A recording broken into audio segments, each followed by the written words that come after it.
想象一下，你踏上一座岛屿，周围的一切突然变得巨大无比，这会是怎样的一种体验呢？当我们的大禹来到这样一座神秘的岛屿，他的奇特经历又有何不同？这与几千年后乔纳森·斯威夫特在描述的《格列佛游记》相比，又有哪些相同，哪些不同呢？请跟着我们一起来探索大禹的格列佛式冒险吧。有一次，大禹为寻找疏导洪水的地方，来到了渤海的东面，一个名叫波谷山的地方。这是一个东海的巨岛，离太阳和月亮居住的汤谷已经不远了。大禹下了乘坐的独木舟，还没上岸，就看到了一座灰白色的高大殿堂。在殿堂的门楣上高悬着一块巨大的匾额，书写着“大人之堂”4个字。还没等大禹走近，就有一个震耳欲聋的声音，让大禹忙不迭地捂住了耳朵。在殿堂中央，大禹看见2根巨大的圆柱子在不停地移动着。他再往上一看，哇，一个身材巨大的巨人，挥舞着双臂，好像正在讲话的样子。在他的周围还有5、6个巨人，虽然是蹲着，看上去也有2丈高。大禹早先已听说过，在东海的波谷山有个大人国，他们是龙的子孙，所以叫龙伯国。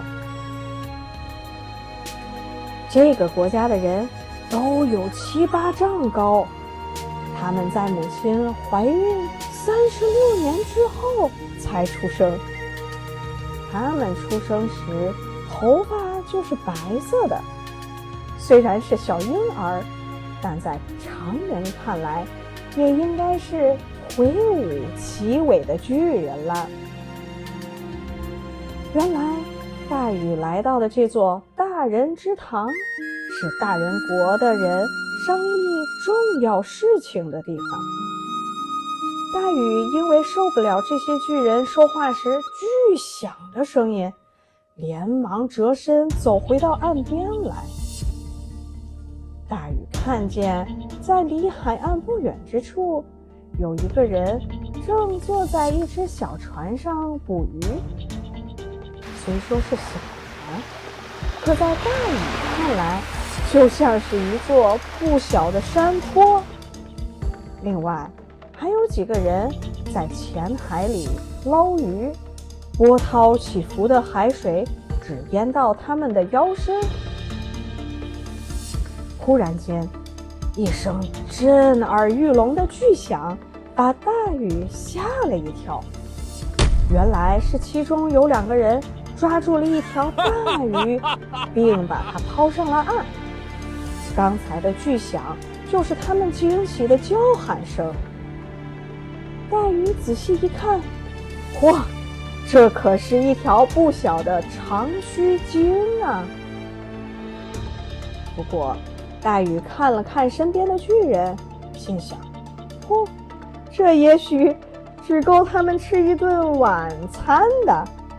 大禹正想得出神，忽然听到扑通扑通的声音，抬头一望，只见一个巨人从他身后走来。他的大脚像一只小船似的，眼看要踩到他了。大禹一边高声喊叫，一边急忙躲避。他急中生智，顺手操起身边的一根棍子，拼命地挥舞着。不过在龙伯国的人看来，这只不过是一根小草罢了。巨人吃了一惊，急忙弯下身来，仔细看是什么在晃动。好不容易，巨人找到了大禹。巨人露出很惊奇的神色，但是很和蔼地问：“你从哪里来呀？”大禹往西指了指，回答说：“因为洪水泛滥，我想找到一个能够倾泻洪水的地方，所以来到了贵国。”他们这样的一问一答，惊动了岸旁其他几个巨人。于是巨人们围拢过来，有的蹲下身，有的坐在沙滩上，跟大禹交谈了起来。他们告诉大禹说，离他们国土不远的大海里，有个叫龟墟的地方，是个无底深谷，无论多少水也灌不满。只要把洪水引入河道，使河道的水流入龟墟就行了。龟墟是永远也不会长一的。可是河口堵塞了，要疏通是很大的工程呢。大禹忧心忡忡地说：“没关系，我们大家都可以帮你。”巨人们异口同声地说。果然，过了不久，几个巨人便跟随着大禹来到了黄河口。他们站在水中，用他们粗壮的手臂把黄河入口处的淤泥挖掘起来，抛到了远海里。不到半天的功夫，河水便奔腾倾泻而下。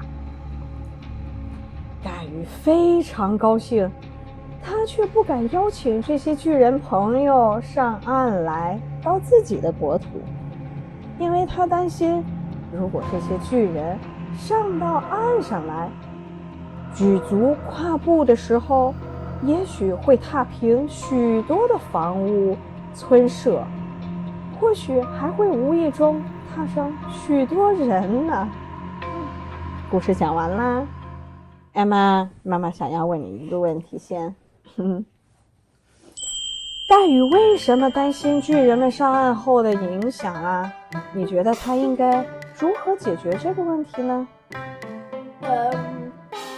大禹不想要让巨人们到他们的那个国家，因为他怕巨人们把那个人或是人的家他踩到上面，就踩坏了，是不是的？哦，是的，你说的没错。然后就办法呢是，给巨人们说他们需要小心，在他们走路的时候。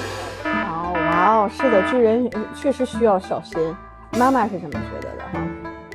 是的，小心是一个办法，警告自己的村民，他请来的一个巨人朋友会帮他来疏通河道，但是他们一定村民自己也要小心，或者疏散这个地方，对不对？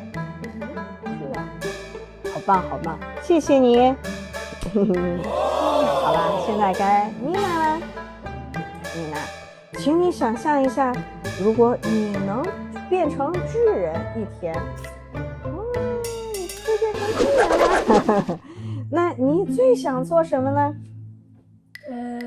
帮助别人。哇，你想要用自己巨大的身体去帮助别人呀？哇，好厉害！你怎么会帮助别人呢？把洪水堵住。把洪水堵住？哇，太厉害了！也把人们也帮助别人可以找很大的鱼。还可以帮助别人找很大的鱼，然后又可以切，让所有人可以吃。哇哦，这是很厉害！这跟那个大禹在这个国家看到的巨人做的事情是一样的，是不是？哇，你也想要这样做是吗？那为什么呢？然后就他们可以吃饱。哦，他们就可以吃饱了。是的呀，上古时期的人啊，吃衣服、吃东西、穿衣服都是问题呢。